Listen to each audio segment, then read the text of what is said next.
Bismillah, mana xudo bo'lsa obunachilarimiz bitirdik. Spannerlari.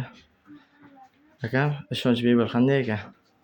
Ishonch mebel yaxshi ekan. Kecha zakaz berdim, mana bugun yetib keldi.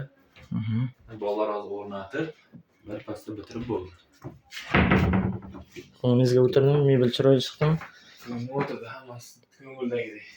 Kamchilik yo'q, xudo xohlasa. Kamchilik yo'q, xudo xohlasa. Endi ishonch mebelga bir narsa devoring, endi obunachilarimizga. Ishonch mebelga nima desam bo'ladi? Yaxshi mebel zakaz qilinglar. Ishlatib ko'ringlar bemalol. Lekin menga yoqdi. Xudo xohlasa bitta artib tozalaversangiz chiroyli chiqadi. Obunachilarimiz mana Toshkent shahriga xudo xohlasa usturovka qildik. Keling onajon, qanday chiqdi mebel ona?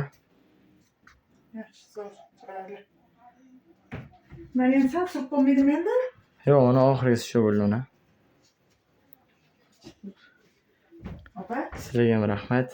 Sog' salomat bo'linglar. ko'ring.